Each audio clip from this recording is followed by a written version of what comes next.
Hello friends, welcome to AR craft Tamil channel. இந்த வீடியோவில் நம்ம குட்டீஸ்க்குலாம் பிடிச்ச ஸ்லைம் தான் நீங்கள் வீடியோவில் பார்த்துட்ருக்கீங்க. இது ஸ்லைம் பால்னு சொல்கிறாங்க. பால் சைஸில் ரொம்பவும் க்யூட்டாக இருக்குது. இதில் நிறைய கலர்ஸ் இருக்குது. நீங்கள் பார்க்குற மாதிரி pink, dark blue, light blue, green, yellow இந்த மாதிரி நிறைய கலர்ஸ் இருக்குது. அதுக்கு முன்னாடி நீங்கள் இன்னும் நம்ம சேனலை சப்ஸ்கிரைப் பண்ண பார்த்தீங்கன்னா மறக்காமல் சப்ஸ்கிரைப் பண்ணிக்கோங்க. நீங்கள் சப்ஸ்கிரைப் பண்ணால் தான் எனக்கு தொடர்ந்து வீடியோஸ் போடவும் என்கரேஜாகவும் ஹெல்ப்ஃபுல்லாகவும் இருக்கும். இதை நம்ம இந்த மாதிரி ஓப்பன் பண்ணி பார்த்தாச்சு.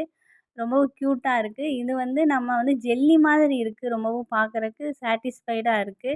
இந்த வீடியோ பிடிச்சிருந்தா லைக் பண்ணுங்கள், ஷேர் பண்ணுங்கள், மறக்காமல் சப்ஸ்கிரைப் பண்ணிக்கோங்க. இன்னும் நிறைய வீடியோஸ் நம்ம சேனலில் தொடர்ந்து வரும். அதெல்லாம் நீங்கள் பாருங்கள். இந்த ஸ்லைம் எப்படி இருக்குன்னு கமெண்ட் செக்ஷனில் மென்ஷன் பண்ணுங்கள். தேங்க்யூ ஃபார் வாட்சிங்.